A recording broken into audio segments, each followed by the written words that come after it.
ఓం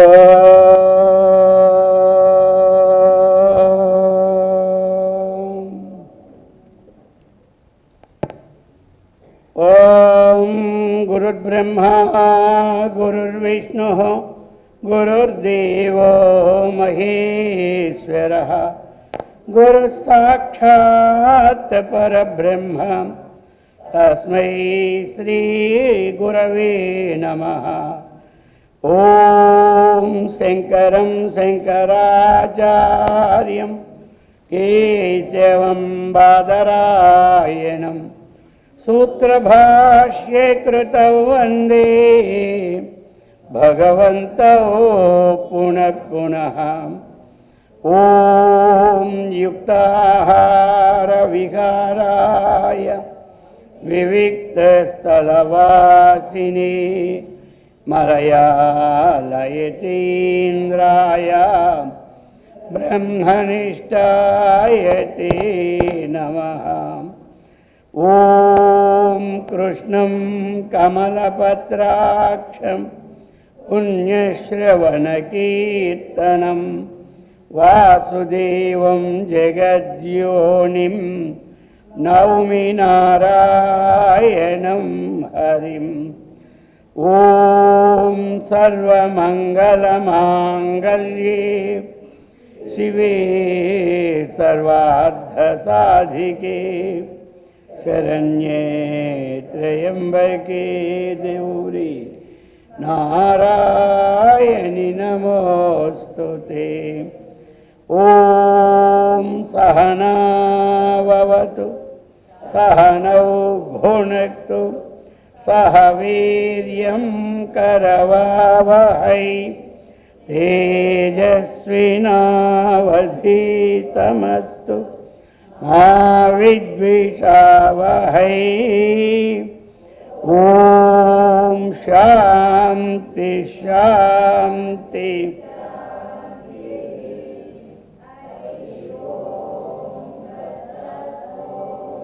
హరే రామ రామ రామ హరే హరే.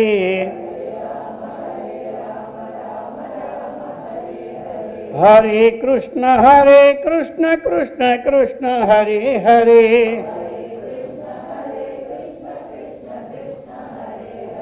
హరే రామ రామ రామ హరే హరే.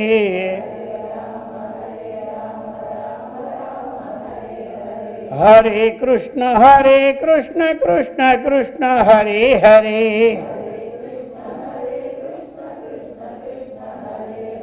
గోపాలకృష్ణ భగవాన్ की, సద్గురు महाराज की, జగదంబ మాతా की.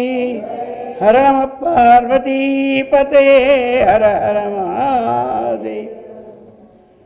పవిత్రాత్మ స్వరూపులకు ప్రియాత్మ బంధువులారా, శ్రీమద్ శంకరాచార్య విరచిత ప్రబోధ సుధాకరం మనోలయ ప్రకరణం 150వ శ్లోకం. 150వ శ్లోకం. ఇంతవరకు నిన్నను నాదానుసంధాన ప్రకరణం పూర్తయిపోయింది. ఇప్పుడు మనోలయ ప్రకరణం 150 శ్లోకం. సంసార తాపతప్తం నానాయోని భ్రమాత్ పరిశ్రాంతం లబ్ధ్వా పరమానందం న చలతి చేతః కదా క్వాపి. సంసార తాపతప్తం నానా యోని భ్రమాత్ పరిశ్రాంతం లబ్ధ్వా పరమానందం పరం ఆనందం పరమానందం న చలతి చేతః కదా క్వా అపి. ఇప్పుడు మనోలయ ప్రకరణం. అందరికీ ఏం కావాలి? మనస్సు లయం కావాలి. అర్థమైంది కదా? అందుచేత మనస్సు అనేది అందరికీ లయము కావాలి. అంతే.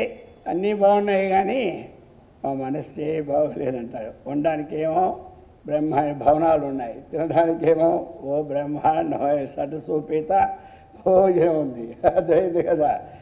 ఎటైనా వెళ్ళడానికి ఏముంది, మంచి బ్రహ్మాండ వాహనం ఉంది. ఇన్ని ఉన్నా అందరికీ ఇబ్బంది పెట్టేదేమిటి, మనస్సు. అది అందుచేత ఆ మనస్సుని ఏం చేయాలి, ఇప్పుడు లయం చేసుకోవాలి. మనోలయానికి అనేకమైన ఉన్నాయి ఉపాయాలు. నేను కూడా చెప్పాను కదా, అనాదానుసంధానంలో ఆ నాదం వల్ల పుట్టినటువంటిది అనాహతి శబ్దం. ఆ ధ్వని అలా వస్తూ ఉంటుంటే అది మనకి సాధనలో ముందుకు వెళ్తున్నట్టు ఒక సూచన అన్నమాట. ఆ ధ్వనితో అక్కడ ఎక్కడ సంధించమన్నారు, ఆ పరమాత్మానుసంధానం. అలాగనే ఇక్కడ కూడా మనకి ఎక్కడ లయం చేస్తే ఆయనకి శాంతి, తాత్కాలిక లయం చేస్తే లాభం లేదు. ఏది దాన్ని విచారణతో శాశ్వతమైన లయము చెయ్యాలి. అది పిల్లవాడికి అప్పటికప్పుడు ఏదో ఏడిచిన దానికి ఇస్తే చక్కగా ఊరుకుంటాడు, మళ్ళీ మొదలెడతాడు. అది ఆ ప్రకారంగా కాకుండా ఒక్క తోగా బద్ద కట్టితే ఉంటుంది, మళ్ళీ కట్టి ఉప్పిన తర్వాత మామూలు అయిపోతుంది. అలా కాకుండా ఇప్పుడు మనోలయం. సంసార తాపతప్తం, మరి ఎలాంటిది ఈ మనస్సు, సంసార తాపతప్తం. ఇది బాగా సంసారం అంటే ఇంకేమీ లేదు, మనందరికీ తెలిసిందే. మాటికి పుట్టడం, మాటికి చావడం. సచ్చి పుట్టుకి ఏమంటారు, పుట్టు సచ్చికి సంసారం. జాతస్య ధ్రువో మృత్యు, ధ్రువం జన్మ మృతస్య. ఈ పదానికి అర్థం ఏమిటి, సంసారం. అర్థమైంది కదా. అందుచేత సంసార తాపతప్తం, ఇది తాపం. సంసార తాపం అంటే తాపం విజీకొల్టు దుఃఖం, అంతే కదా. తాపం విజీకొల్టు దుఃఖం. కాబట్టి ఆ దుఃఖం చేత తప్తం. తప్తం అంటే కారణం, అర్థమైంది కదా. తప్తం అంటే తప్పించిపోయింది అంటారు. ఏం తప్పించిపోయింది, మనసు తప్పించిపోతే మంచిదే, అర్థమైందా. కాబట్టి తప్పించిపోయింది అంటారు. అందుచేత ఈ జీవుడు అంటే ఈ యొక్క జీవుడు అనుకోండి అందాక. కాబట్టి ఏమైంది, మనస్సు అన్న జీవుడన్న అక్కడ అన్నీ అంతకన్నా ధర్మాలే. సంసార తాపతప్తం, ఈ సంసారం అనే దుఃఖం చేత బాగా తప్పించడం అంటే ఇక్కడ ఏం తప్పించడం, మాటికి పుట్టడం, మాటికి పోవడం, అంతకన్నా వాసన ప్రకారంగా అనుభవించడం, పుట్టడం, అనుభవించడం. ఇదే తపన. దానికి ఇంకేది, ఏదో అగ్ని పడితే ఇది తప్పించిందంటే కాలుతుంది, అర్థమైందా. ఇక్కడ కాలి ఒక రంధ్రమో లేకపోతే ఇది క్షతం అయిపోతుంది. ఇది తప్తం అంటే అది అనమాట. ఆ విధంగా ఉండి ఇంకా ఏం చేస్తుంది ఈ యొక్క జీవి, నానాయోని పరిభ్రమాత్. నానా యోని అంటే అనేకమైన జన్మలు ఎత్తైనటువంటి ఆ కారణాలు ఎందు పుట్టి భ్రమ తిరుగుతూ ఉంటాయి. పుట్టితే ఇంకేం చేయాలి, తిరగడమే. సచ్చినా తిరగడమే, పుట్టినా తిరగడమే.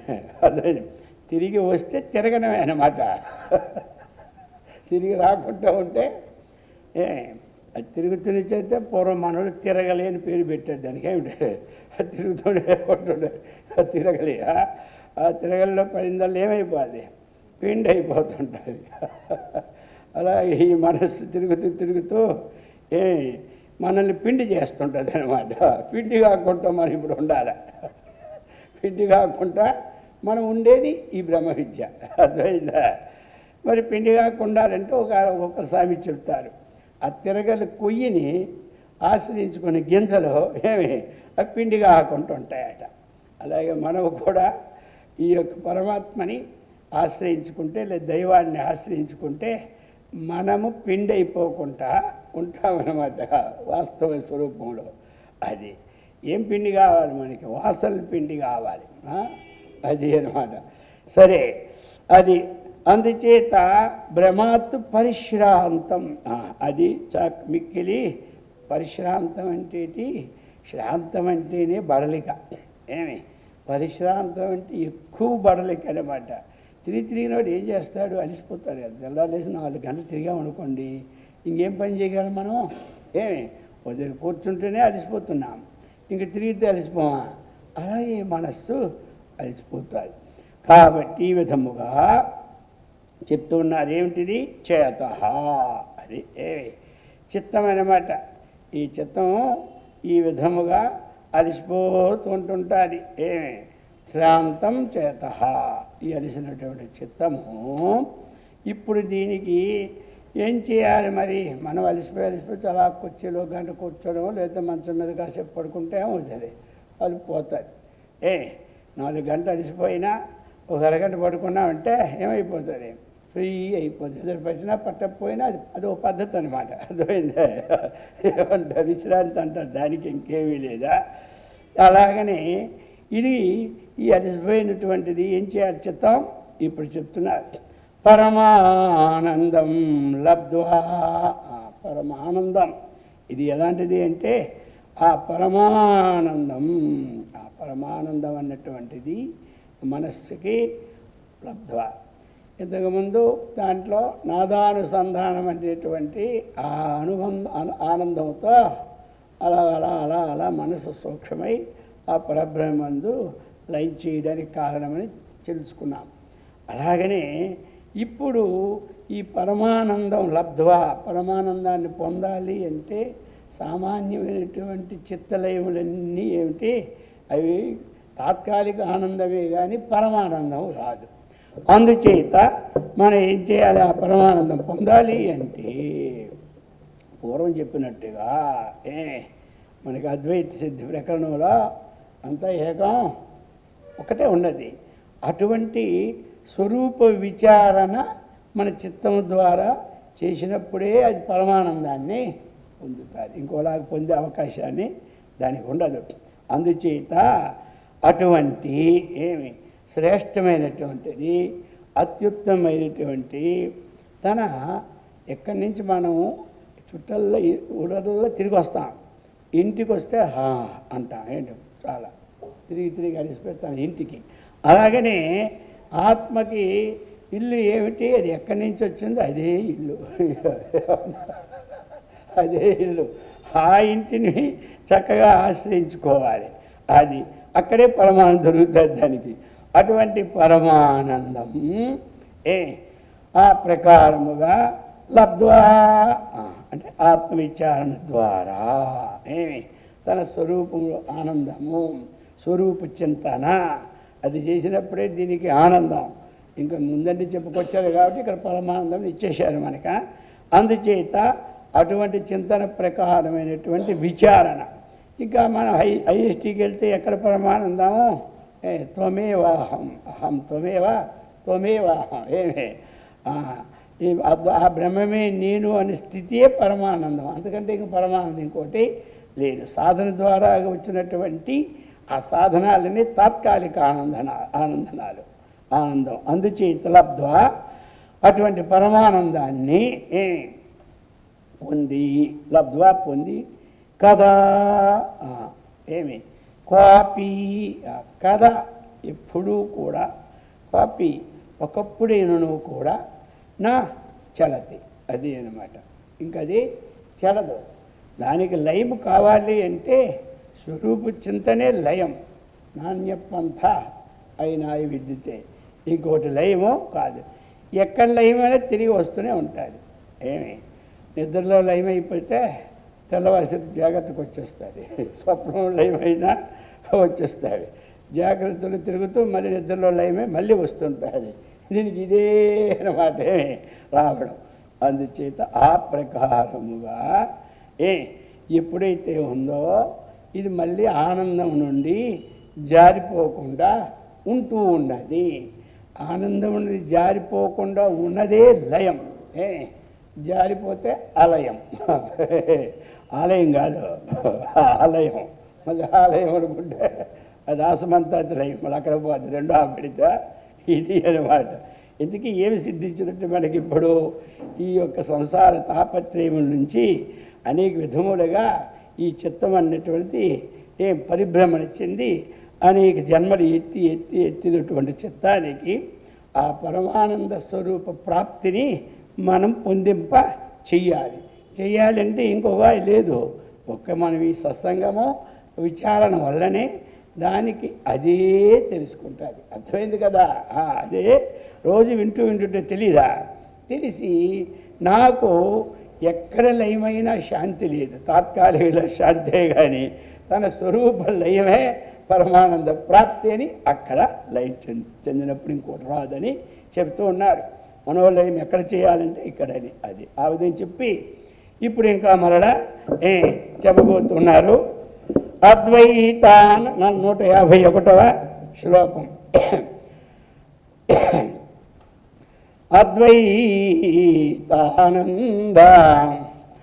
అద్వైతానంద భరాత్ కిమిదం కోహం కస్యాహం ఇతి మంథరతాం యాతం యదా తదా మూర్ఛితం చేతః. అద్వైతానంద భరాత్ అద్వైతే ఆనందం అద్వైతానందం అద్వైత ఆనంద భరాత్. కిం ఇదం కో కహ అహం కస్య అహం ఇది మంథరతాం యాతం యదా తదా మూర్ఛితం చేతః. చెబుతున్నారు ఇప్పుడు ఏమిటి? అద్వైత ఆనంద భరాత్. అది దీనికి ఏమి ఆనందం ఆనందంలో నింపాలి మనం. దీనికి మనకు ఆకలేస్తూ ఉంటుంటుంది. ఆకలేసినప్పుడు ఏం చేస్తాం మనం? మన శరీరానికి ఏది సూట్ అవుతుందో అది నింపుతూనే ఉంటుంటాం. లేకపోతే ఇది మళ్ళీ ఆగదనమాట బండి. ఏదో నింపుతుంటాడా? ఒకసారి సూట్ కాని వస్తువు వస్తుంది. ఏదో బాధపడిన తర్వాత దాన్ని అనిపించిన పర్లేదు, కానీ ముందేం చేయాలి? చేయాలి. మరి ఇప్పుడు ప్రాణం పోతూ ఉంటుంటే ఆకలి వేస్తూ ఉంటుంటే అప్పుడు చూస్తూ అవుతుందా? అప్పుడు ఏదో ఒకటి వేయాలి కడుపులో. వేస్తే ఏమవుతుంది? తర్వాత మళ్ళీ తెలుసుకుంటాడు అదే తినరాని తినేశానే అని. కానీ ఆ తినరాది దేనికి తిన్నాడంటే ప్రాణ సంరక్షణార్థం. తర్వాత మళ్ళీ వాడు ఏదో ప్రాయశ్చిత్తం చేసుకొని జపతో నాస్తి పాత కొనుక్కొని తింటాడు. మళ్ళీ తింటాడా? తినాడు. మరి ఏం చేస్తావు? ఒకసారి ఇప్పుడు దెయ్యం పెట్టేవాడు బ్రాహ్మణుడికే దెయ్యం పెట్టింది. కోరాడు, దెయ్యం ఎలా పోతానని అడిగాడు. మాంత్రికుడు వచ్చాడు. నేను మాంసం ఇస్తే పోతానంది. చక్కగా మాంసం తెచ్చిపెట్టాడు. శుభ్రంగా తినేశాడు. అది ఇప్పుడు తిన్నారంటే దెయ్యం తిన్నాడు, దెయ్యం పెట్టినోడు తిన్నాడు. తినేసరికి దాని కోరిక అయిపోయింది. దెయ్యం కొంత దూపం వేస్తే వెళ్ళిపోయింది. తర్వాత చూసి అంటాడు, చీ చండాలు ఇదంతా ఇక్కడ తెచ్చిపెట్టారా మీరందరూ? మీ బుద్ధి లేదా? అసలు మనం ఎవరం? బ్రాహ్మణులు అయ్యి ఉండి మాంసం ఇప్పుడు తిన్నావా? ఈ మాంసం ఒక్కరేటి ఎక్కడ పెట్టట్టి అంటాడు. అది మీకే ఇచ్చాము దెయ్యం అదడానికి. చీ అంటాడు. అప్పుడు మళ్ళీ ఏదో ప్రాయశ్చిత్తం చేసుకొని అర్థమైంది కదా చేసుకొని మరి ఏదో శుద్ధి చేసుకోవాలి కదా. ఇప్పుడు ఏదో ఒకటి మనకి ఒక వాసన వాళ్ళ అలవాటు అయిందంటే ఇంకొక వాసన అలవాటు చేసుకోవాలి ప్రాయశ్చిత్తం కోసం. ఆ ప్రకారంగా దాన్ని పోగొట్టుకోవాలి. అర్థమైంది. అది సరే. ఇక్కడ ఏం చెప్తున్నారంటే ఏదో ఇంతకుముందు పెట్టాం. పెట్టి తిరిగి సచ్చింది. ఇప్పుడు దీనికి ఏమయ్యా పెట్టాలంటే అద్వైత ఆనంద భరాతో అద్వైతమైనటువంటి ఆ స్వరూపం యొక్క చింతన అనే ఆనందాన్ని ఈ మనసుని ఏం చేయాలి? పూరించాలి. దీని ఆకలి తీర్చాలి. ఇంకా ఏం చెప్పాడు?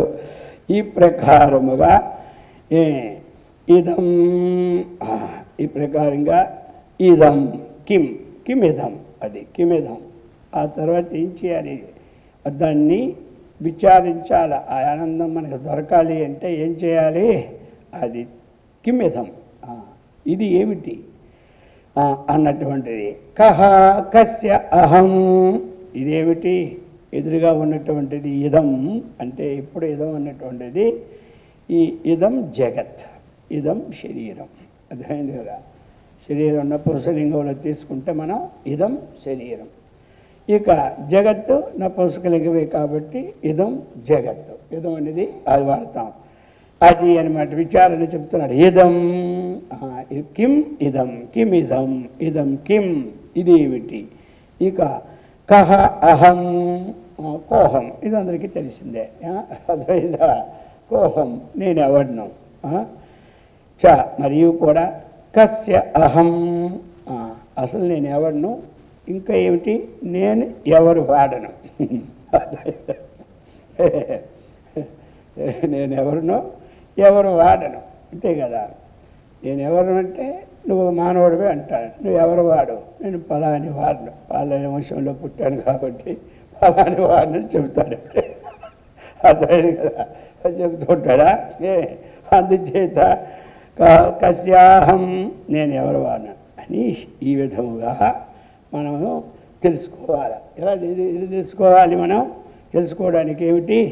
ఒకటి శాస్త్రం, రెండు ఆచార్య ఉపదేశం. మరి ఇంకోలా తెలుసుకోవడం ఇంకా లేదు. దీనికి ఇంకొకటి లేదు.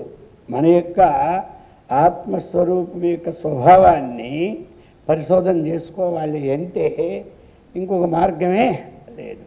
ఆత్మకి సంబంధించిన శాస్త్రం అది. ఏదో శాస్త్రం పట్టుకుంటే ఆత్మజ్ఞానం రాదు.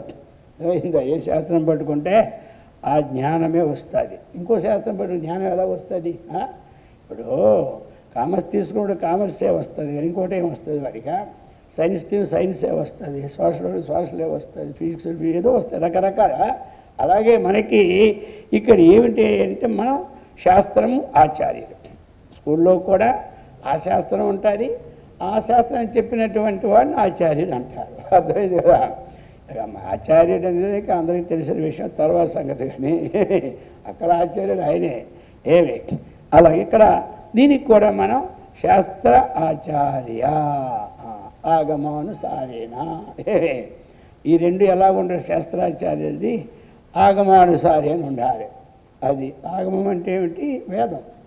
నిగమము ఆగమము ఏమి? నిగమాంత వేద్య అంటారు కదా పాటల్లో.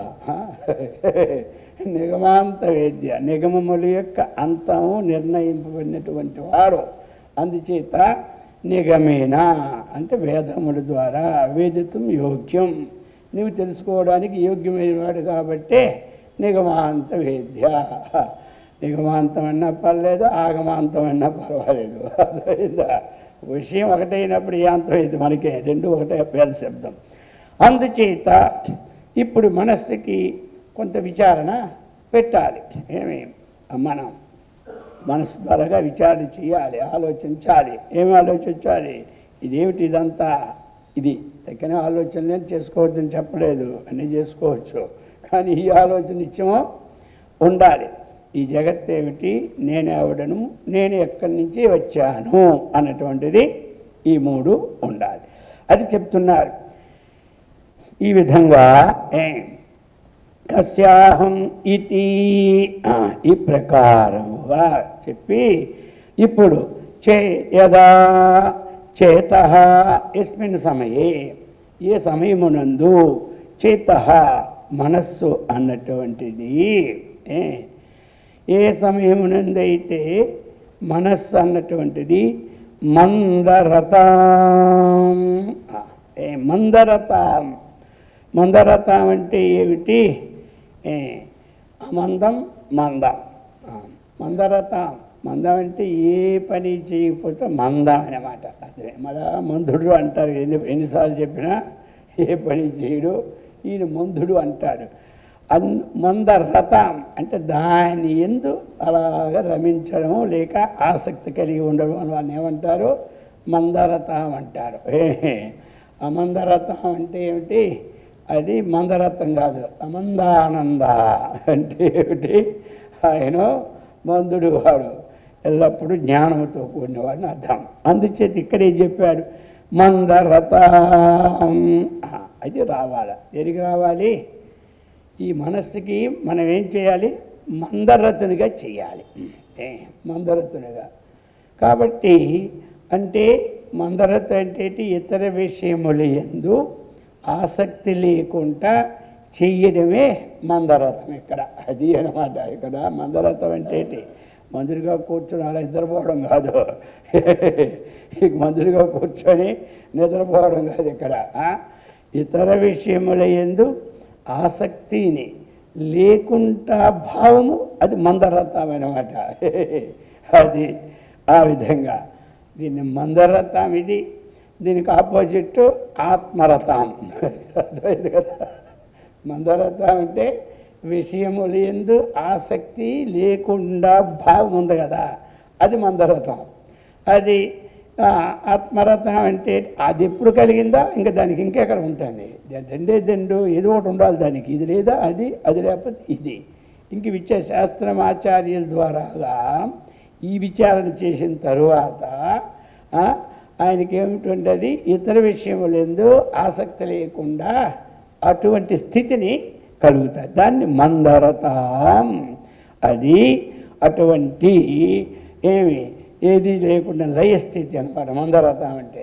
యాతి ఎప్పుడు యాతి అంటే పొందుతున్నది. యథా అంటే ఎప్పుడు ఈ మందరథం స్థితిని పొందుతున్నదో అంటే విషయాసక్తి లేని చిత్తము అవుతూ ఉన్నదో అది. అప్పుడు తదా అప్పుడు ఏమైపోతుందంటే మూర్ఛితం భవతి అనేది అధ్యాహారం చేసుకోవాలి. మూర్ఛితం అప్పుడు ఏమైపోతుంది మూర్ఛితం. ఈ పదాలు ఎలాగుంటాయంటే మనకు మూర్ఛ వస్తే ఎలాగుంటాం. మనకు మూర్ఛ వచ్చింది అనుకో. మూర్ఛ అంటే తెలివి లేకపోవడం, దాన్ని మూర్ఛ అంటాం. తెలివి లేకపోయిన మూర్ఛ. అప్పుడు మనకి ఏ వ్యాపారమైనా ఉంటుందా? ఏమీ ఉండదు. మనం చెప్పేది ఇచ్చేది ఉండదు, ఎవడు ఇచ్చింది పుచ్చుకోవడం ఉండదు. అందుకని ఇక్కడ సంస్కృతి మూర్ఛపది ఎందుకు వాడారంటే ఇక్కడ నిర్వ్యాపారం అయినది. అదే మనస్సు ఏమిటి? మూర్ఛితం భవతి అంటే మనస్సు వ్యాపారరహితం అయినది. ఈ మనస్సు వ్యాపారరహితం అవ్వడమే విచారణ ద్వారా మనము ఆ అద్వైత ఆనందమైనటువంటి విషయాన్ని దీన్ని భరింపచేస్తున్నప్పుడు చివరికి ఇదేం తేలింది? మనస్సు వ్యాపారరహితంగా మారడం, అది లయం. వ్యాపారరహితం అనేటువంటిది నిద్రలోనూ కూడా వ్యాపారరహితంగానే ఉంటుంది. మనస్సు చికాకులు వచ్చినప్పుడు కూడా వ్యాపారరహితంగానే ఉంటుంది. ఇప్పుడు నాకేం చెప్పకండి, నేను ఏం పని చేయలేను, ఇట్లా మాట్లాడదు ఈ రోజుల్లో అంటారు. ఏమిటంటే అది ఏ వ్యాపారం చేయడానికి ఇష్టపడలేదు. అదిగోండి మీరు కొంచెం లేట్ అయితే మొత్తం 10 లక్షలు పోతే పోనీ అవి శతకండి అంటాడు. ఏమిటంటే అది అలా కాకుండా విచారణ ద్వారా ఆ విచారణలో సిద్ధించినటువంటి అద్వైతం ద్వారా ఒకటేమో ఏదో దానికి పెట్టాలి. పెట్టేసరికి ఏమవుతుంది? మనస్సు ఎక్కడైనా ఒక దగ్గర లగ్నం అయిందంటే ఆ పని కాలేదనుకోండి, ఆ లగ్నమైనటువంటి వ్యాపారం ఆ తర్వాత ఇతర ఎన్ని వ్యాపారాలైనా ఆయనకి దాని మీద పోదనమాట. అది ఇతర వ్యాపారాలు ఎందుకు పోవడం లేకుండా ఉండడం ఏమంటారు దాన్ని? అది మందరథ అంటారు. అర్థమైంది కదా, అంటే సామాన్యార్థం. అలాగని ఇక్కడ కూడా ఇతర విషయ ఆసక్తి లేనటువంటి స్థితిని, అటువంటి ఆ స్థితి ఎక్కడ పెట్టమన్నాడు మనసుని? మొట్టమొదటి చెప్పారు కదా, అద్వైత ఆనందే బరాత్. అద్వైత ఆనందం అంటే విచారణ ద్వారాగా ఆనందంలో పెట్టినప్పుడు ఇది ఇతర విషయాల నుంచి నిర్వర్తన అవుతున్నది కాబట్టి అది లయం, మనోలయం. ఇంకో దగ్గర పెట్టింది ఆ లయం అవదు, అది మళ్ళీ వచ్చేస్తూ ఉంటుంటుంది. అందుకని అసలు మనోలయం. ఇప్పుడు మనోలయానికి ఏమిటి? మన యోగంలో చేస్తున్నా, ధ్యానంలో కూర్చున్నా, గంట కూర్చున్నాం అనుకోండి, అంటే వద్దని చెప్పి అన్నీ బాగుంటాయి. కానీ ఆ ధ్యానం నుంచి వచ్చి మనం లేచేసరికి ఏమైపోతుంది? మళ్ళీ వాసన ప్రపంచం అంతా ఉంటుంది. అయితే ఇప్పుడు మనకి ఇది ఆ వాసన ప్రపంచాన్ని విచారణ చేస్తూ ఉత్తమమైనటువంటి స్థితిని ఇది విచారణ ద్వారా ఉంది కాబట్టి ఆ ప్రపంచం ఈయనకి అడ్డదు, ఆ ప్రపంచం అడ్డదు. అంటే ఆ వాసనా జాలం లేదు. అనాత్మ వాసనా జాలాన్ని గురి కాకుండా ఆత్మవాసనా జాలంలో ఉన్నటువంటి వాడికి ప్రాపంచికమైనటువంటి పనులు బంధకములు కాకుండా ఉంటుంది. అతడు ఎప్పుడూ కూర్చొని లయం చేయడం కాదు, ఆయన ఎప్పుడూ లయంలోనే ఉన్నట్లన్నమాట, మనస్సు లయంలోనే. ఎందుకున్నాడంటే అటువంటి వాడు ద్వంద్వాతీతుడు అవుతున్నాడు కదా. ఇప్పుడు ద్వంద్వాతీతుడే అయిపోతున్నాడు కదా. ద్వంద్వాతీతుడైన వాడికి ఇంకా లయము లేదు అన్న భావము లేదు. అది ఆ ప్రకారముగా ఆచార్యుల వారు ఇక్కడ మనకి లయం అన్నటువంటిది చెప్పుకొచ్చారు. అర్థమైంది కదా. చెప్పి ఇప్పుడు ఇంకా వర్ణిస్తూ ఉన్నారు 152లో చిరమాత్మానుభవాత్మాకారం ప్రజాయతే చేతః సరిదివసాగరయేత సముద్రభావం ప్రయాత్యుచ్చైః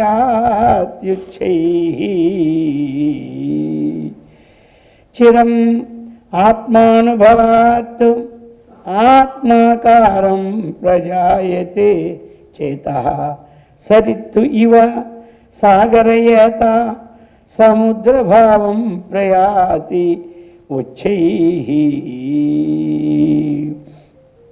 ఇప్పుడు చెప్తున్నారు ఏమి ఈ విధంగా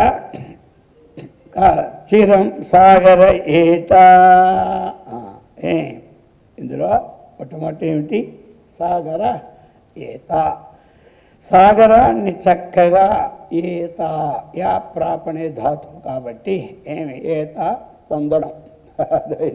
అది సాగర ఏత. ఏమిటయా సాగర ఏత?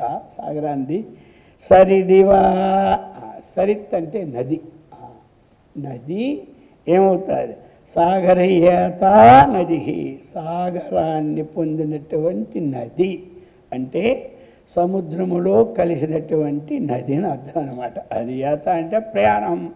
అది కాబట్టి సరితి ఇవా అంటే మనమేమో మామూలుగా రోజు చెప్పుకుంటాం, ఆకాశాత్ పతితం తోయం యథా గచ్చతి సాగరం. అర్థమైందా? ఇది తోయం. ఈ తోయం వల్ల ఎక్కడి నుంచి వెళ్తుందో దానికి నది అని పేరు. మన ఇదిలో నది మన ఇదిలో ఉందల్లా ఏమవుతుంది? అదే మన పక్కన ఏది నది ఉందో అందులో పోతుంది. ఆ నదిలో కాలువ ద్వారా ఆ నది వెళ్ళి సముద్రంలో కలిసిపోద్ది. అందుచేత ఆకాశాత్ పతితం తోయం యథా గచ్చతి సాగరం. అలాగా సరిత్ అంటే నది ఏ విధముగా సాగరాన్ని పొందుతూ ఉన్నదో, పొంది ఏమవుతుంది? సముద్ర భావం ప్రయాతి. కాబట్టి నది ఏం చేస్తుంది? అది సముద్ర భావాన్ని పొందుతూ ఉన్నది. ఆ నది ఏమి? ఉచ్చైహి అనే గొప్పదిగా. ఉచ్చైహి అని గొప్పదిగా ఏమవుతుంది? నది గొప్పదిగా. నది ఉచ్చైహి అంటే నది గొప్పదిగా. ఎలాగా? సముద్ర భావం. ఆ సముద్ర భావాన్ని పొందిపోతుంది. పొందిపోయిన తరువాత ఇప్పుడు ఇదేమైపోయినట్టు? సముద్రంలో లీనమైపోయినట్టు. అది ఇక్కడ భావం ఏమిటి? సముద్రంలో లీనమైపోయింది. లీనమైపోయినటువంటి దానిని ఇప్పుడు వేరు చేయడం వీలు పడదు. ఇది సముద్రం నీరు, ఇది నది నీరు అని వేరు చేయడానికి వీలు పడదు. అలాగా ఇది ఇప్పుడు సముద్రభావం. నది ఎలాగైతే సముద్రభావే ప్రయాతి అది పొందుతూ ఉన్నది. ఇప్పుడు ఏమైంది? అలాగనే అది ఎలాగైతే ఎక్కడెక్కడో పడినటువంటి వర్షం అలాగా ఆ యొక్క పాయిలోకి వెళ్ళి ఆ నది అందులో కలిసిపోతూ ఉన్నదో, ఈ ప్రకారముగా చేతః. చేతః అంటే చిత్తం అన్నమాట. ఈ చిత్తము ఏమి? చిరం ఆత్మానుభవాతో. అది ఎలా అది లయం అందులోకి వెళ్ళిపోయిందో దీనికి కూడా ఈ చిత్తం లయం కావాలి. దీనికి ఏమిటి? ఆత్మానుభవాత్తు. దీనికి ఆత్మానుభవం అంటే రోజు శ్రవణం ఉండాలి. ఏమి? మననం ఉండాలి. శ్రవణం ఒకరోజు 2 రోజులు లేకపోయినా ఇంతకుముందు చేసిన శ్రవణం మననం ఏం చేసుకుంటుండాలి. అర్థమైంది కదా. లేకపోతే ఒక పుస్తకాన్ని చూసైనా మననం ఉండాలి. అది దీనికి ఆత్మానుభవం అంటే ఏమిటి? ఈ మననాదులు ఎప్పుడు ఏది మానినా ఇది మానకూడదు. అది ఇది అంటే అది మానాలని చెప్పలేదు. అది తినాలి, ఇది తినాలి. ఒకటి తిని ఒకటి తినకుండా ఉండకూడదు. అది తినాలి, రోజు ఆహారం తింటే కదా శక్తి ఉంటుంది.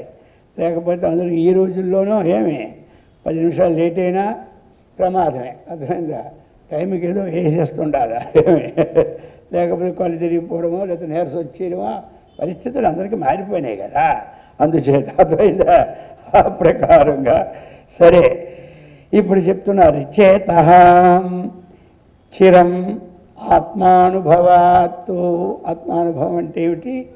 రోజు శ్రవణం చేస్తుంటే అదే నేను నేను అదే అన్నటువంటి భావమే అనుభవం. ఇక్కడ ఆ భావం స్థిరముగా, ఎందుకంటే ఈ బాహ్య ప్రపంచాన్ని విచారం చేశాం, దీని యొక్క కారణం మనకి లేదు. ఇప్పుడు ఇంతకుముందు ఇది కొట్టితే దెబ్బగా పోయి ఎంతో బాధపడేవాళ్ళం, ప్రకృతి చిన్నది కొట్టినా. ఇప్పుడు ఎంత కొట్టినా ఇది శరీరానికే కొడుతుంది, కానీ నాకు కొట్టడం లేదు, నిశ్చయమైంది కదా విచారణ ద్వారా. ఇంతకుముందు అంతా తగిలితే ఏమవుతుంది? తగలడం అంటే ఇది ఏదో ఒక విషయం, దుఃఖకరమైన విషయాల్లో అంత విషయం తగిలినా అదే కొట్టడం. మన కొట్టడం బట్టి ఇంకేడు కొట్టడం, కొంచెం కొడుతుంది వచ్చి. అర్థమైందా? విషాదమైన విషయాలు ఒక్కొక్కరికి ఒక్కొక్క రకానికి వస్తుంటుంటాయి కదా, అదే కొట్టడం. ఆ తాకిడికి ఏమైపోయేది ఇంతకుముందు? ఇది విలవల్లాడిపోయి టెన్షన్లకు గురైపోయి రకరకాలైనటువంటి ఆందోళనకు గురయ్యేది. ఇప్పుడు రోజు మనం విచారిస్తూ ఉంటుంటే మనకేమొచ్చింది? ఇవన్నీ శరీరానికే కానీ నాకు లేవని భావం ఇక్కడ అనుభవం. మనకు అనుభవం అంటే ఇంకా అనుభవం దేనికి? బుద్ధిలో ఈ భావం రావాలి బాగా, అదేనమాట. అది చిరం, అది ఒక రోజుతో రాదు. పోయింది కదా, ఒకరోజుతో ఇది రాదు. ఇన్ని సంవత్సరాలు 25 సంవత్సరాలు చదివితేనే ఉద్యోగానికి అర్హత వచ్చింది, ఒకరోజుతో వచ్చేసిందే పాడా. అర్థమైంది? మనం 20 ఏళ్ళు పోయాయి, మన జ్ఞాపకం తెలిసిన తర్వాత చదివి చదివి చదివి చస్తే రాత్రి పగల్లో అప్పటికి జీవనోపాధికి గుర్తింపు వచ్చింది. అర్థమైందా? అంత లేకపోయినా అందులో రోజుకొక పావు గంట అరగంట దీనికి చాలు. అందుకు అది ఒకరోజు చేస్తే బాగుండదు. అలా చిరం అన్నాడు. అంటే కలిగిన తర్వాత, ఎందుకంటే ఎవరికి ఎప్పుడు కలుగుతుందో తెలీదు అనేది, అందుకు చిరం అంటారు. అందుకని మళ్ళీ అది మనం అధికారిని బట్టి దాన్ని మనం చెప్పక్కర్లే. అర్థమైంది కదా? ఎంతవరకు వినాలి అంటే ఏమి ఎవడు ఏమన్నా మనసు మనకు తగులుకుంటూ ఉంటే గొడవే లేదు. ఎవడు తిట్టినా అది ఏది దొరికినా అది అలాగా నోట్లు వేసుకొని దాంతో కాలం గడిపితే ఇంకేం దీనికి ఏముందా? ఉన్నది ఆ భావంతో ఉంటే ఇంకేం పనే ఉందా? ఇంకోటి శ్రవణం లేదు, మరణం లేదు. ఇప్పుడు శ్రవణ మరణాలు లేకపోతే మనకు కుదురుతుందా? అది 5 నిమిషాల్లోనే ఈ మనసు 20 అవతారాలు ఎత్తుతుంది. అర్థమైందా? అందుచేత అదేం చెప్పారు ఇప్పుడు? చిరం, చాలా కాలం. చిరం అంటే ఇంత టైం అని లేదు. ఎంతవరకు ఆత్మానుభవం మనకి సిద్ధి కలగాలంత ఆత్మానుభవం. ఆత్మానుభవాత్తు పంచమి. చిరంకాలము అభ్యాసం చేసినటువంటి ఆ బ్రహ్మ అంటే జీవబ్రహ్మలకి అభేదమే అన్నటువంటి విచారణ ద్వారా తెలుసుకునేటువంటిది. ఎప్పుడు తెలుసుకున్నామో అప్పుడేమైపోయింది మనకి. ఇప్పుడు మనకి జీవుడు వేరు బ్రహ్మ వేరు అనే భావం పోయింది కదా. ఇదొక అనుభవం అంటే మనకి. జీవుడు వేరు బ్రహ్మ వేరు అనే భావము నిత్యం శ్రవణం చేస్తున్నాం కాబట్టి ఆ భావమే పోయింది కదా. ఇప్పుడు జీవో బ్రహ్మైవే భావం ఉంది కదా, ఆ బ్రహ్మైవైన భావమే ఒక బ్రహ్మానుభవం. అర్థమైంది కదా? అది అటువంటి అనుభవాత్ ఆత్మాకారం ప్రజాయతే. ఈ మనస్సు ఏమైపోతుంది? దీనివల్ల నది తన పేరుని విడిచిపెట్టి సముద్రంలో ఏకాకారం అయిపోతూ ఉన్నదో ఈ ఒక మనశ్చేత చిత్తము చిరం ఆత్మానుభవాత్వం. ఈ ఆత్మానుభవం శరణ వలన అది ఆత్మాకారమే ప్రజాయితే. ఇది లయం. మనోలయం అంటే నేను ఎక్కడో దగ్గర కూర్చొని లయం చేసి కాదు. ఈ లయం మనకేం అడ్డు ఉండదు. ఈ లయం దేనికే అడ్డు ఉండదు. అర్థమైంది కదా? తక్కిన లయాలన్నీ ఆ తాత్కాలిక లయాలు, అది మళ్ళీ మనసుకు అశాంతే. ఈ లయము మన నిత్యయాత్రను కూడా స్వాభావిమానంగా చేస్తూ ఉంది. శోభాయమానం అంటే మన ఊరేగింపినప్పుడు ఏ ఆనందం పొందుతామో శోభయాత్ర అటువంటి ఆనందాన్ని కలిగిస్తూ ఉంటుంటుంది అనమాట. ఆ విధంగా చెప్పి ఇంకా మళ్ళీ చెప్తున్నారు 153 ఆత్మన్యనుప్రవిష్టం చిత్తం నాపేక్షతే పునర్విషయాన్ క్షీరాదుద్ధృతమాజ్యం యథా పునః క్షీరతాం నాయాతీహ. ఒక్కొక్క ఉదాహరణ సరిగా సూటిని పెడుతుంటారు. ఆత్మని అనుప్రవిష్టం చిత్తం నా అపేక్షతే పునః విషయాన్ క్షీరాత్ ఉద్ధృతం ఆజ్యం యథా పునః క్షీరతాం నయాతీహ. ఏటో కానీ మనస్సు ఎట్లినట్టు తెలియదు కానీ మళ్ళీ మామూలు అయిపోయింది స్వామి అంటుంటారు. ఏదో ఆ 10 రోజులు అంతలో 80 అయిపోయింది అనుకున్నాం కానీ మళ్ళీ ఇప్పుడు 20 రోజులు ఎట్టి ఏమిటో 80 ఎటు తెలీదు, అర్థమైందో బయటకు వచ్చిందో తెలియదు అంటే ఆచార్యరాజు ఇక్కడ చెప్తున్నారు.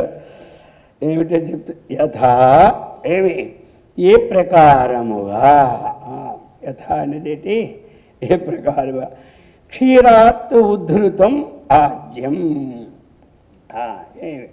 పాల నుంచి ఉద్భవించినటువంటిదే ఆజ్యం. సరే ప్రక్రియలన్నీ మనకు తెలుసు, అవన్నీ దండగా అందరికి తెలిసిందే కదా. క్షీరమనండి ఉద్ధృతం అంటే చాలా ఉద్ధృతంగా వచ్చేస్తుంది అంటారు అనమాట. అలా ఉద్ధృతం క్షీరాత్ ఉద్ధృతం ఆజ్యం అంటే నెయ్యి.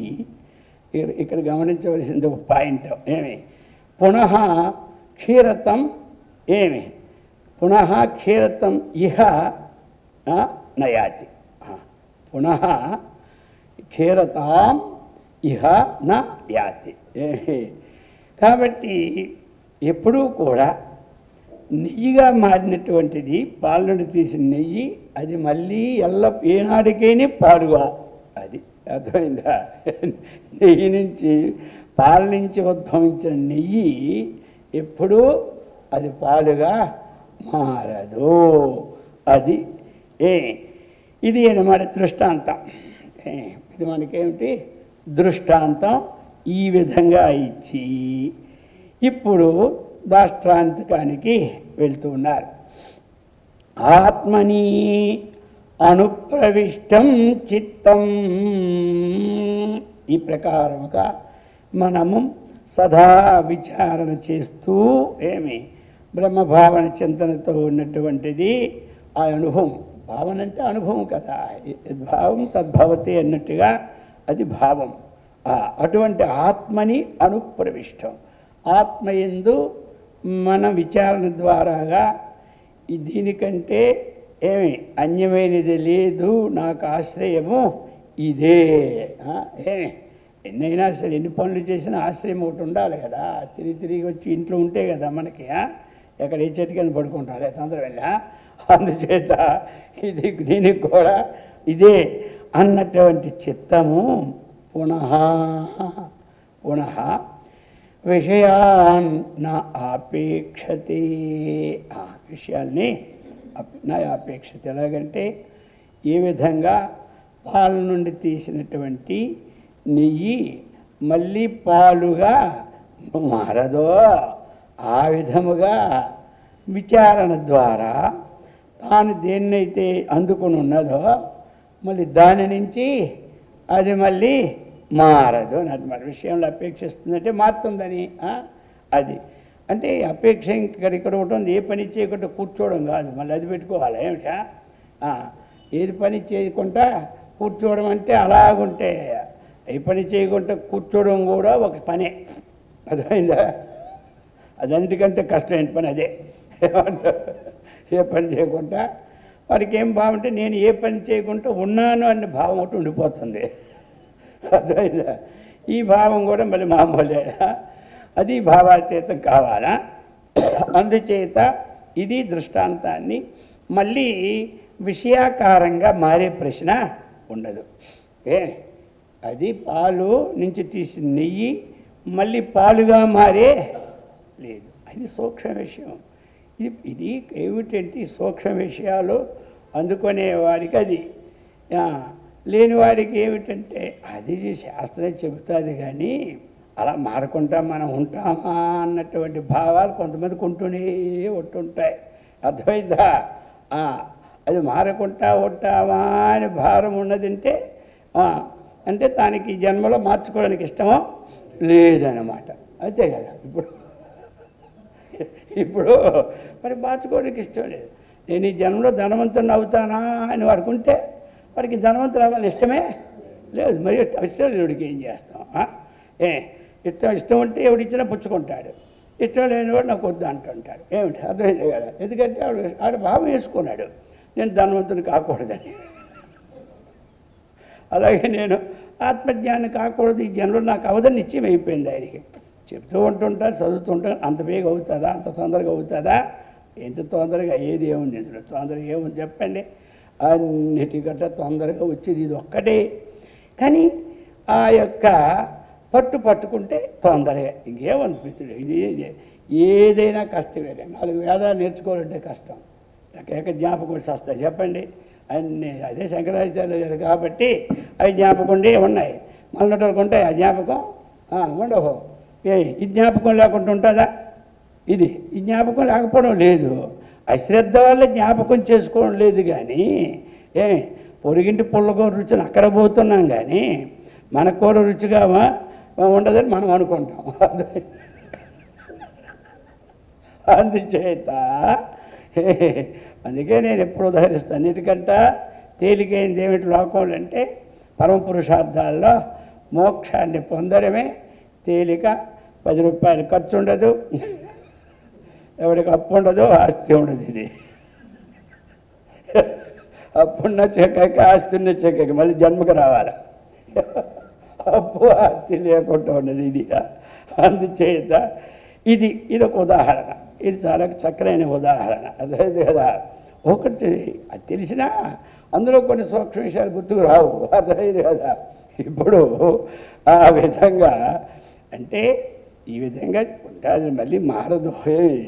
వెన్నదీసి నీటిలో వేస్తే అది ఎప్పుడు మళ్ళీ అంటుకుంటూనే ఉంటుంది. అర్థమైంది కదా. ఆ విధంగా మళ్ళీ ఇది మారదు అనేది ఒక విశేషం అనమాట. అందుచేతే ఆత్మని అనుప్రవిష్టం చిత్తం, ఆత్మాన్వేషణతో కూడి తత్స్వరూప సిద్ధి చేసిన చిత్తము పునర్విషయాన్ని ఆపేక్షతే, మళ్ళీ విషయాకారంగా పరిణమించే దానికి విషయమే లేదు. అది అనమాట. ఇది 153. అలాగని ఇప్పుడు 154. ద్రష్టరి దృశ్యే యదనుష్యూతంచ భాసమాత్రం స్యాత్ తత్రోపక్షీణం చేచ్చిత్తం తన్మూర్ఛితం భవతి.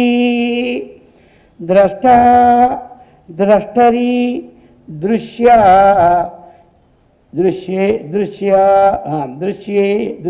అది దృశ్యేయం లేక దృశ్య ఎత్తు అనుస్యూతం చ భావన మాత్రం స్యాత్ తత్ర ఉపక్షీణం చేత్ చిత్తం తన్మూర్ఛితం భవతి. తన్మూర్ఛితం భవతి చెప్తున్నారు ఇక్కడ. ఎత్తు అంటే ఏది అంటే మనకు చైతన్య స్వరూపాన్ని చెప్పుకొచ్చినప్పుడు అది ఏదైతే ఏ ఆత్మ అయితే ఏది అని ముందు చూసుకుంటాం. అది దేనికి లేకుండా ఉంటుందని తర్వాత చెప్తాడు. ఇప్పుడు ఏది అంటే ఏ ఆత్మని తీసుకుంటే సెటిల్ అయిపోదా. ఎద్దు ఏది అంటే ఏ ఆత్మ అయితే ద్రష్ట కాబట్టి ఆత్మ లేకపోతే మనస్సు ఇక్కడ ఏదైనా అన్వయం చేసుకోవచ్చు. లాస్ట్కి అది సెట్ అయిపోద్ది. ఏదైతే ద్రష్టౌ అన్నమాట. అక్కడ ద్రష్టౌ దీర్ఘం కాదు. ద్రష్టరి దృశ్య అర్థమైంది కదా. అది అందుచేత ద్రష్టౌ సప్తమేది ఏదైతే చూచుటి ఎందు అని అర్థం వస్తుంది ద్రష్టలో. చూచుటి ఎందును. 2 ద్రష్టరి అంటే ఏమిటి మనకి సూచువాని ఎందును. ఇప్పుడు మొట్టమొదటి ఇక్కడ ఉంది కదా దృశ్య ఎత్, అది అందులోని ఎత్ అనమాట. దృశ్య ఉండి ఏ దృశ్యే అక్కడికి సప్తమి ఏకవచనం, అది ద్రష్టది అనేది సప్తమి ఏకవచనం, దృష్టో అనేది సప్తమి ఏకవచనం. అక్కడ ఎత్తు అనుశ్యోతం, అందులో ఎత్తు మొట్టమొదటి అనమాట. ఎత్తు అంటే ఏది అని, అది అర్థమైందా? ఎత్తు అనుశ్యోతం, ఎత్తు అంటే ఏది, ఏది ఎక్కడ 3 సప్తమి ఏకవచనాలే కాబట్టి అంటే ద్రష్టవు చూచుటి ఎత్తును, ద్రష్టది అంటే వాడు చూచువాని ఎందును, దృశ్యే చూడబడవాని ఎందును. అది 3 అన్నమాట. మనం ఏంటంటాం ద్రష్ట దృశ్యము. ఏమి ద్రష్ట దృశ్యం. ద్రష్ట అంటే వాడు చూచువాడు. అలాగనే దృశ్యం అంటే ఏమిటి? జగత్తు, చూడబడిన జగత్తు. అందుకే ఇక్కడ ఏమిటంటే మనకి అందులోనే ద్రష్టవు అన్నది ఏంటి అంటే అది ఏది చూస్తూ ఉన్నామో దాని ఎందని అర్థం అన్నమాట. ఇక్కడ వస్తువు ఏదైతే మనం చూస్తూ ఉన్నామో దాని ఎందు, చూచుటి ఎందు. ఇక చూచుటి ఎందు కానీ చూచువాని ఎందు కానీ ఇంకా ఏమిటి చూడబడుదాని ఎందు కానీ 3 అన్నమాట ఇక్కడ త్రిపుటి. జ్ఞాతాజ్ఞేయము జ్ఞానం, అలాగే ద్రష్ట దృశ్యము, అందులో దర్శనం. దర్శనము దృశ్యం కింద వచ్చేస్తుంది. కానీ దృశ్యము చేసి మధ్యకి దర్శనం పెట్టుకోండి సరిపోద్ది. ద్రష్ట దృశ్యము మధ్యలో ఉన్నది ఏమిటి? దర్శన విశేషం పెట్టుకోవచ్చు. అది ఆ ప్రకారముగా ఈ 3 ఎందు అనుశ్యోతం. అనుశ్యోతం అనుశ్యోతం అంటే ఆ 3 అనుసరించినటువంటి ఉన్నటువంటి దాన్ని ఏమంటారు? అనుశ్యోతం అని. అనుశ్యోతం అంటే పుష్పాలన్నింటిలోనూ ఉన్న దారాన్ని ఏమంటారు? అనుశ్యోతం. అలాగే సకల దేహాల్లో ఉన్న ఆత్మని ఏమంటారు? అనుశ్యోతం. అలాగా అనుశ్యోతం. కాబట్టి ఈ ప్రకారముగా అనుశ్యోతం అంటే ఏమిటి ఇక్కడ మరి? అది ఎల్లప్పుడూ ఉంటున్నటువంటిది అన్నమాట. అనుశ్యోతం అంటే ఏమిటి? ఎల్లప్పుడూ ఉంటుంది.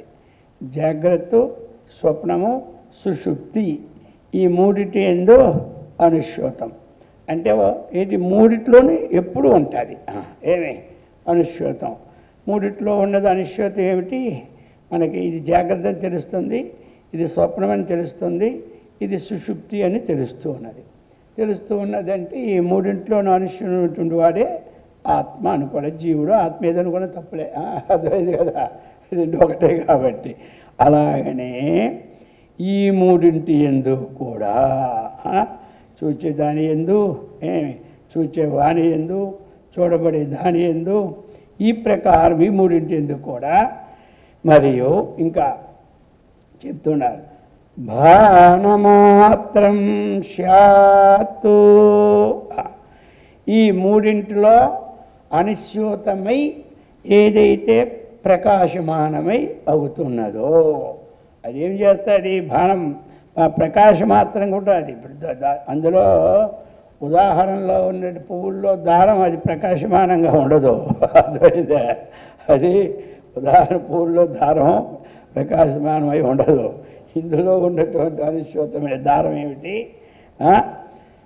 సూత్రే మణిగాన ఏవో అన్నట్టుగా అది ఉంటే అది సూత్రం అన్నటువంటి మనులకు ఆధారం, కానీ ఇది ఉంటూ ప్రకాశమానమై ఉంటుంది. అది అన్నమాట.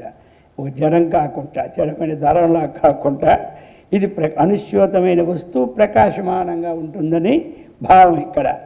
అది భానమాత్రం శాతు, అది ప్రకాశమానం ఉంటుంది. తత్ర తత్ర అంటే ఏమిటి? ఆ దాని ఎందు, తత్ర అంటే ఆ 3 ఎందు, ఆ 3 ఎందు ఏమిటి? ద్రష్ట, అలాగనే మనకి చూచుడు, చూడబడేది, చూచేదాని ఎందు 3 ఎందు కూడా ఏకం అయిన ఆ తత్ర తస్మిన్ అంటే ఆ మూడిటి ఎందు ఉన్నదాని ఏంటంటే తత్ర శబ్దం ఏమిటి అంటే సప్తమి వస్తుంది కాబట్టి తస్మిన్ దాని ఎందు అలాగా ఆ ప్రకారముగా తత్ర తత్ర ఆ మూడింటి ఎందు ఏదైతే ఉన్నదో అది తత్ర చిత్తం ఆ మూడింటిందు ఉన్నటువంటిది ఏదైతే ఉన్నదో అది తీసుకోవాలి. భానమాత్రంగా ఆత్మ ఎందు ఏదైతే ఉన్నదో అది ఆ చిత్తం ఉపక్షీణం చేతు. ఉపక్షీణం అంటే ఏమిటి? లయం అవడం. ఇక్కడ ఉపక్షీణం అంటే అర్థము లయం కావడం. అది ఇందాక ఆ విధంగానే ఓ పదం వచ్చింది కదా, ఏదే అక్కడ మూర్ఛితం. మూర్ఛం అంటే ఆయనకి ఏమీ తోచదు. అలాగని ఇక్కడ ఉపక్షీణం. ఉపక్షీణం అంటే ఎప్పుడైతే ఈ మూడింటి ఎందు ఏకమైనటువంటిది మనకి తెలిసిందో, ఏమి ఈ మూడింటి ఉన్నది ఏకమని మనకి తెలిసేటప్పుడు అక్కడ ఈ మూడు లేకుండా పోతాయి అన్నమాట. మూడింటి ఎందు ఉన్న వస్తువు ఒకటే అన్నటువంటి విషయము, అనుశ్యూతమైన వస్తువు ఎప్పుడైతే మనకి బోధపడిందో, బోధ దేనితో పడుతుంది? బుద్ధితోనో మనసుతోనో అనుకుందాం. మనసుతో అనుకోండి, ఇందాకేం పోయినా. ఇప్పుడు అక్కడ ఏమిటి ఉపక్షేణం అవుతుంది? ఒకటే బోధపడేటప్పుడు మూడు లేకుండా పోతాయి. అది ఇప్పుడు మూడింటి ఎందు ఉన్నది ఒకటే అని భావం వచ్చినప్పుడు ఇంక మూడు మనకి మన దృష్టిలో ఎవరికి తెలిసిందో వారి దృష్టిలో అక్కడ మూడు లేకుండా ద్రష్ట లేదు, దృశ్యము లేదు, చూడబడే వస్తువు కూడా లేకుండా అది ఉపక్షేమం. అది చెప్తూ ఉన్నారు అన్నమాట ఇక్కడ. ఈ ప్రకారముగా ఏమి చిత్తం తత్ర తత్ర అంటే ఏకమైనటువంటి ఆ ఆత్మ యందు తత్తు ఆ మనస్సు ఏమవుతున్నది? అది ఉపక్షీణం లయించిపోతూ ఉన్నది. ఆ ప్రకారము తత్ర అంటే ఆ ఏకమైన ఆత్మ యందు ఏమి చిత్తం. ఈ చిత్తం ఏమవుతుంది? ఉపక్షీణం చేత్. ఉపక్షీణము అవుతుంది. ఇది ఉపక్షీణం అయిందంటే ఏం భావం చేసుకోవాలి మనం? అక్కడ మూడు భావాలు ఏమి లేనటువంటి స్థితి యందు ఏకమవుతుందని భావం చేసుకోవాలి. మనకే తెలిసిపోతుంది కదా. అటువంటి మూడు విచారించాము, మూడిట్లో అనుశ్యూతమైంది. ఇప్పుడు మనసు దేని యందు లయం చేయాలి? దృశ్యమునందా, ద్రష్ట ఎందా, మధ్యలో ఉన్నటువంటి దర్శన విషయం ఉందా, దేని ఎందో? ఈ మూడు ఇవి తాత్కాలికంగానే మాకు ఒక వస్తువును తెలుసుకోవడానికి ఈ మూడు ఏర్పాట్లు అంతే. ఇక తెలుసుకోదగిన వస్తువును తెలుసుకున్న తర్వాత ఈ మూడింటి యొక్క విషయము అవసరం, త్రిపుటి అవసరం లేదు. అది చెప్తున్నారు ఇక్కడ. అందుచేత ఈ ప్రకారముగా ఏం చెప్తున్నారు? తత్ర అంటే ఆ ఏకమైనటువంటి తత్ర తస్మిన్ ఆ ఆత్మయందు అది మనం తీసుకుంటే చిత్తం ఉపక్షీణం చేత్. ఉపక్షీణము అయినట్లయితే అంటే క్షయించిపోయినట్లే. అప్పుడు ఏమవుతున్నది అంటే తత్ ఆ మనస్సు మూర్ఛితం నిర్వ్యాపారం భవతి. ఇక్కడ కూడా ఏం చెప్పారు? మూర్ఛితం పదం వచ్చింది కదా. మూర్ఛితం అంటే ఏందో తెలుసుకున్నాం కదా, ఏ వ్యాపారము లేకపోవడం. వ్యాపారం చేయడానికి మనస్సుకి రెండవది ఉన్నది అనే భావము లేదు. అక్కడ దృశ్యమైన వస్తువు ఉన్నా వ్యాపారం చేయాలి, వస్తువును నేను చూస్తున్నాను అనుకున్నా వ్యాపారం చేయాలి. ఈ రెండింటికి తగిన సంబంధం నాకు కాలేదన్నా కావడానికి వ్యాపారం చేయాలి. మూడింటిలో ఉన్నటువంటి వస్తువు ఏదైతే ఉన్నదో దానిని ఇది పట్టుకున్నప్పుడు ఈ మనస్సు ఏమైపోతుంది? నిర్వ్యాపారం చెందిపోతుంది. మూర్ఛితం భవతి అంటే ఇది నిర్వ్యాపారం. అది ఈ నిర్వ్యాపారాన్ని ఏమంటారు? మనోలయ అవధి అంటారు. అర్థమైంది కదా. ఇప్పుడు మనోలయం అంటే ఎక్కడ విషయంలో ఎందు ఇక్కడ ఒకటే సూటిగా మనకు అర్థం కావాల్సింది. మూడు విషయాలు ఉంది. ఇప్పుడు ధ్యానము, ధ్యాతృ, ధ్యేయము అది మనం తెలుసుకోండి, అది అందరికీ తెలుసు కాబట్టి. ఇప్పుడు ఈ మూడు విషయములందు అనుశ్యూతమైనది ఏమిటి? ఆత్మ. ఏం ధ్యానమునందు ఆత్మ ఉంది, ఏమి అలాగనే ధ్యేయమునందు ఆత్మ ఉంది, ఈ దర్శన భావమునందు ఆత్మ ఉంది. ఇప్పుడు మనకి ఈ త్రిపుటి అన్నటువంటి దేనికోసం? ఒక ధ్యేయ వస్తువుతో తాదాత్మ్యం చెందడానికి. మనకి ఈ మూడింటిని ధ్యేయంగా పెట్టుకొని విచారణ ద్వారా పొందదగిన వస్తువు ఏమిటి? ఆత్మ వస్తువు, అంతే కదా. ఈ మూడింటిని మనము ధ్యేయంగా పెట్టుకొని సాధనగా పెట్టుకొని ఈ సాధన ద్వారా విచారణ చేసి ఈ సూక్ష్మమైన మనస్సును పొంది ఇప్పుడు పొందవలసింది ఆత్మ భావన. ఎప్పుడైతే ఇది తెలిసిపోయిందో మూడింటిలో ఉన్నటువంటి ఆత్మభావన అన్నటువంటిది, ఈ ఆత్మకి ఇప్పుడు మూడు తన్మయత్వం చెందినటువంటి ఆ భావాలు ఉన్నాయి కదా, సగుణ భావాలు. ఇప్పుడు ఆ భావాల్లో అనుసృతమైనటువంటి వస్తువుని పట్టుకుంది ఏమిటి? మనస్సు. మనస్సు పట్టుకొని తన్మయం చెందింది. ఇప్పుడు ఆ మూడు ఏమైపోయింది? ఇంక లేవు, దీనికి ఒక భావమే లేదు. వ్యాపారం మూడు ఉన్నాయంటేనే దాని మీద వ్యాపారం ఏమి. అందుకనే పతంజలి మహర్షి కూడా ఏమన్నారు, నీవు ధారణ ధ్యాన సమాధి ఈ మూడింటిలో ఉంటుంది. కానీ అసంప్రజ్ఞ సమాధికి వెళ్ళేసరికి ఏమవుతుంది? మూడు నిర్వ్యాపారం. అర్థమైంది కదా. ఈ మూడు ఏమైపోయింది? అసంప్రజ్ఞాత చిత్తము గలవాడికి ఈ మూడు ఏమైపోయింది? నిర్వ్యాపారం అయిపోయింది. ఎందుకు? ఈ మూడుతోని వ్యాపారం మొదలు చేస్తే విషయం తెలిసింది. సూక్ష్మను పొంది దేన్ని తెలుసుకోవాలన్నట్టు దానికి కారణాలు ఇవన్నీ. అర్థమైంది కదా. ఇప్పుడు ఈ కారణానికి ఏది కారణమో ఆ కారణమని విచారణ ఎప్పుడైతే జరిగిందో ఇంక మూడు, నేను వస్తువును చూస్తున్నాను, ధ్యానం చేస్తున్నాను లేదు, దానితో తాదాత్మ్యం చెందుతున్నాను లేదు, దానికి నాకు సంబంధం ఉన్నదని లేదు. అందుకే ఆయన కూడా ఏమన్నారా, స్వరూపమాత్రమివ సమాధి అని ఇక్కడ మనం చెప్పుకోవాలి. స్వరూప దేమాత్రంగానే ఉంటుంది. తదేవ అర్ధమాత్ర స్వరూప శూన్యమివ సమాధి అని సంప్రజ్ఞా సమాధికి తక్షణం చెప్పుకొచ్చారు. ఇక మరి అక్కడ అసంప్రజ్ఞా సమాధికి ఈ మూడు పోయినాయి. సంప్రజ్ఞా సమాధికి మూడు అంతరంగాలు చెప్పి అసంప్రజ్ఞ సమాధి బహిరంగాలు తీసేసుకున్నాడు. మూడు ఏమంటారు?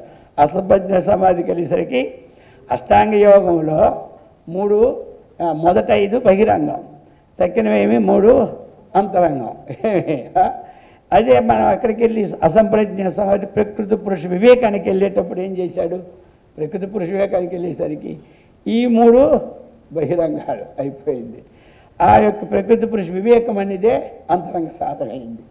ఆ ప్రకారముగా ఇప్పుడు ఎప్పుడైతే మనం చిత్తము ఈ మూడింటిని తెలుసుకొని అనుశ్యోతమైన వస్తువుని ఆశ్రయించిందో అప్పుడు 3 ఏమైపోయినాయి? మూర్ఛితం భవతి, అంటే నిర్వ్యాపారం అయింది అని. దీన్ని బట్టి మనస్సు ఎక్కడ లయమైంది? ఆత్మైంది. అంతే, తాత్పర్యం అది అనమాట. మనకున్న తాత్పర్యం ఎక్కడ లయమైందంటే అది అక్కడ అయింది. అందుచేత ఈ ప్రకారంగా చెప్పి ఇప్పుడు 155 యాతి స్వసమ్ముఖత్వం దృగ్మాత్రం వా యదా తదా భవతి దృశ్యదృష్టి విభేదో హి అసమ్ముఖే అస్మిన్నత్ర భవతి. అస్మిన్ అస్మిన్ అస్మిన్ తద్భవతి తద్భవతి. మీకు అస్మిన్ తర్వాత ఏముంది అక్కడ? అస్మిన్ సరిపోయింది. అదే న తద్భవతి అర్థం. అస్మిన్ విడదీసి న తద్భవతి తెలుసు, సరిపోద్ది. ప్రింట్ కొంచెం లోపం. కాబట్టి 155లో ఏం చెప్తున్నారు? యాతి స్వసమ్ముఖత్వం దృగ్మాత్రం వా యదా తదా భవతి దృశ్య ద్రష్టృ విభేద హి అసమ్ముఖే అస్మిన్ అతద్భవతి. ఇది అర్థమైంది కదా. ఇది వా మళ్ళీ ఇంకో విషయం చెప్తున్నారు ఇక్కడ. మరియు వా అపిచ, అపి అన్నా మళ్ళీ మరియు చా అన్నా అది కూడా ఇక్కడ వా ఆ విషయం చెప్పి ఇప్పుడు ఇంకో రీతిలో చెప్తూ ఉన్నారు. ఏమని చెప్తున్నారు? యదా యథ అంటే ఎప్పుడైతే ఈ చిత్తం మనస్సు ఏమి ఎప్పుడైతే ఈ యథా స్వ సమ్ముఖత్వం అది ఎప్పుడైతే స్వసమ్ముఖత్వం అంటే ఏంటి విషయాభిముఖము కాకుండా విమర్శన వివేకంతో ఏమి లోపల తన్ను తానే తెలుసుకునే చైతన్యమే ఏమవుతుంది స్వసమ్ముఖం అది స్వసమ్ముఖం పరసమ్ముఖం వేరు స్వసమ్ముఖం వేరు స్వసంవేద్యం పరసంవేద్యం ఆ విధముగా యదా ఎప్పుడైతే ఈ చిత్తం అనేది అధ్యాహారం చేసుకోండి చిత్తం అనేది స్వసమ్ముఖత్వం అది ఏమి ఆత్మసమ్ముఖము అవుతుందో యాతి పొందుతూ ఉందో తదా అప్పుడు దృంమాత్రం భవతి అప్పుడేమైపోయింది దృంమాత్రం భవతి చైతన్య మాత్రం అవుతుంది ఇంకోటి కాదు ఆ దృన్ స్వరూపం అదే చైతన్యమే దృన్ స్వరూపం అది అయిపోతుంది అప్పుడు దృంమాత్రం కేవల దృక్కు దృంగ్ అది కలిసి దృక్కు మాత్రానికి మధ్యలో సంధి వచ్చి దృంగు మారింది వ్యాకరణం దృక్కు ప్లస్ మాత్రం దృంగ్ మాత్రం అది ఆ చైతన్య మాత్రం అవుతుంది అప్పుడు ఏమైపోయింది త్రిపుటి మళ్ళీ అప్పుడు త్రిపుటి అనేది లేదు ఇప్పుడు స్వసమ్ముఖం వైపు ఎప్పుడు వచ్చిందా త్రిపుటి దానికి లేదు అది పరముఖం వెళ్ళిందా త్రిపుటి అప్పుడు ఉన్నది ఇది కావాలి అక్కడ అర్థమైంది కదా ఇక్కడ చెప్పేది ఏమిటి అంటే అది అందులో ఉండి సూక్ష్మది పట్టుకోవడం అంతే యదా ఈ చిత్తం సమ్ముఖత్వం యాతి దృంమాత్రం తదా భవతి తదా దృంమాత్రం భవతి దృంమాత్రం తదా భవతి తన స్వరూపం మాత్రం అవుతుంది అప్పుడే ఇప్పుడు ఏం చెప్తున్నాడు ఇక అస్మిన్ ఈ మనస్సు ఏదైతే ఉన్నదో అస్మిన్ ఈ మనస్సు ఏదైతే ఉన్నదో అసమ్ముఖే ఇందాక సన్ముఖం అంటే తన ఎందు అసమ్ముఖ అంటే పరస్మిన్ ఇతర ఎందు దానికి అంతే తేడా సమ్ముఖం నా సమ్ముఖం అసమ్ముఖం సమ్ముఖం అనేసరికి ఇటు వచ్చేసింది చక్కగా ఇప్పుడు అసమ్ముఖం అంటే అటు వెళ్ళిపోతుంది అంటే ఏమిటి ఈ మనస్సు ఎప్పుడైతే అసమ్ముఖే విషయాభిముఖం అవుతూ ఉన్నదో ఇందాక ఆత్మాభిముఖం ఇప్పుడు విషయాభిముఖం అప్పుడేమైంది మొత్తం ద్రష్ట దృశ్యము దర్శనం మూడు కనపడతాయి ఇప్పుడు బయటికి వెళ్ళిందంటే ఏమైంది ఆ మూడు ఉంటాయి అక్కడ చూసేవాడు ఉన్నాడు చూసేది ఉంది రెండింటికి సంబంధం కూడా ఉన్నది అంతర్ముఖం వేసరికి ఏమైంది ఏమీ లేదు ఇది అనమాట అది చెప్తున్నాడు ఆ విధంగా ఇది అసమ్ముఖే ద్రష్టదృశ్య విభేద ద్రష్టాదృశ్యమనే భేదము చక్కగా ఉంటూ ఉందన్నమాట అందుచేత అది తథా ఆ ప్రకారముగా ఏ ప్రకారముగా ముందు చెప్పిన ప్రకారములలో ఆ ప్రకారముగా తద్మనస్సు ఎప్పుడైతే ముందు చెప్పిన ప్రకారం వెళితే దృక్ అవుతుంది దాని దృక్స్వరూపం అన్నమాట అంటే ఆ యొక్క చూచేవాడు ద్రష్ట కదా ద్రష్ట అంటే ఇక్కడ ఆత్మని ద్రష్టగా తీసుకోవాలి కాసేపు అటువంటి స్వరూపం అయిపోతుంది ఇటు వస్తే ఏమైపోతున్నది అదృక్ అవుతుంది అంటే ఏమిటి దృశ్య తన స్వరూపంలో లయము కాదు అంటే మూడు ఎప్పుడు ఉంటాయి అన్న విషయం ఇప్పుడు ద్రష్ట దృశ్య భేదం లయమైపోవాలి ఆత్మస్వరూప చింతన ఉండేటప్పుడు ఏమవుతుంది నిశ్చయం అయిపోయి లయమైపోతుంది అది బాక్యానికి వెళ్ళేప్పుడేమిటి ఉంటూ ఉన్నది ఇప్పుడు ఏమైంది మనకి మరి మనస్సుకి ఈ మూడు ఎప్పుడు లేకపోతుంది ఆత్మచింతనతోనే లేకపోతున్నది ఇవి నాశనం చేసుకోవాలంటే ఇంకోలా నాశనం అవదు అవి నాశనం అవి ఉత్పత్తి వాటిని మనం నాశనం చేయలేము వాటిని చూసే కళ్ళును మాత్రం నాశనం చేయలేము అర్థమైంది కదా రెండు కావాలి ఇప్పుడు. మరి ఎప్పుడు నష్టం అవుతా అంటే దృశ్య విలయం ఎప్పుడు చెందుతుంది? సన్ముఖంకి రావాలి, ఆత్మవిచారణ ముఖానికి రావాలి. అది ఇందులో విషయం. అది చెప్పి ఇప్పుడు ఏకస్మిన్ దృంమాత్రే త్రేదా ద్రష్టాధికం సముదేతిం త్రివిధే తస్మిన్ లేనే దృన్మాత్రం శిష్యతే పశ్చాత్. ఏకస్మిన్ దృన్మాత్రే త్రేదా ద్రష్టాధికం సముదేతి అని ఏకస్మిన్ దృన్మాత్రే త్రేధా ద్రష్టాధికం సముదేతి త్రివిధే తస్మిన్ లీనే దృన్మాత్రం శిష్యతే పశ్చాత్. ఇంకోసారి దాన్ని బలం చేసేస్తున్నారు. ఏమిటి? ఏకస్మిన్ దృన్మాత్రే ఒక్కటే అయినటువంటి ఆ యొక్క స్వచ్ఛమైన ఆ పరమాత్మ జ్ఞానమునందు, అర్థమైంది కదా? ఆ పరమాత్మ ఎందు లేక పరమాత్మ జ్ఞానమునందు, రెండు జ్ఞానమునందు ఏకస్మిన్ దృన్మాత్రే ఏకస్మిన్ ఒకటి అన్నిట్లోనూ అనుశ్వతమైనటువంటి పరమాత్మకి జ్ఞానమునందు అనుకోండి. అటువంటి దాని ఎందు ద్రష్టాధికం త్రేధా సముదేతి ఈ ద్రష్టాధికం మూడు కూడా మనకేమైపోతున్నది? మూడు సముదేతి. దాని ఎందో సమ్యక్ ఉదేతి అన్నటువంటిది ఒకే జ్ఞానమునందు మూడు ఉంటాయి. అర్థమైంది కదా? ఒకటే అయినట్టు జ్ఞానంలో ఇప్పుడు రెండింటికి అన్వయం. ఎక్కడైనా ఒక జ్ఞానం కలిగింది అనుకోండి, ఒక వస్తువు, ఈ వస్తువులు ఏముంటుంది? మూడు ఉంటుంది. మూడు ఉంటుంది. ఒకే వస్తువుని మనం చూసేటప్పుడు మూడు అక్కడ తాండవిస్తుంది. అది ఇప్పుడు మళ్ళీ దాన్ని ఇచ్చేస్తున్నారు. దీని ప్రకారం దాని ప్రకారంగా అన్వయించేస్తున్నారు.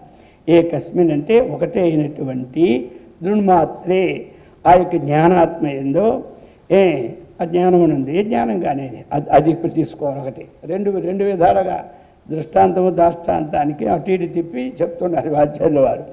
ద్రష్టాదికం ద్రష్ట, దృశ్యము, దృష్టి. అర్థమైంది కదా? ఈ రెండు చూచువాడు, చూడబడినది చూచుట, లేక జ్ఞాత, జ్ఞేయము, జ్ఞానం, ఈ మూడు తీసుకోవచ్చు.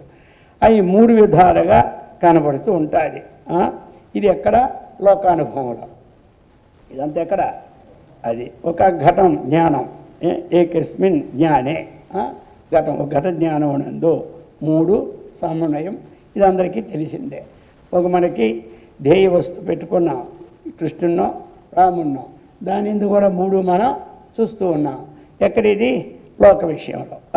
అది ఆ విధముగా చెప్పి ఇప్పుడు తస్మిన్ త్రివిధే లీనే కాబట్టి తస్మిన్ త్రివిధే లీనే. ఇప్పుడు అవి దాని ఎందు మూడు లీనము అయితే, ఎప్పుడు లీనము? పరమాత్మానుభవం చూసేటప్పుడు మూడు లీనం అవుతుంది. లోక వ్యవహారం చూసేటప్పుడు మూడు ఉంటాయి. అది మరొకసారి బలంగా చెప్తూ ఉన్నారు. కాబట్టి ఈ ప్రకారముగా పశ్చాత్తు పశ్చాత్ అంటే ఎప్పుడైతే పరమాత్మ యందే మనము చూసినప్పుడు ఈ మనసు లీనమైనప్పుడు తరువాత ఏం కనబడుతుంది అంటే దృంమాత్రం, కేవలం ఆత్మమాత్రం అవశిష్యతే శిష్యతే. అది ఇందా చెప్పినది ఇంకొకసారి బలంగా ఎక్కడయ్యా అయితే లోకానుభవంలో సిద్ధంగా అది ఉంటుంది.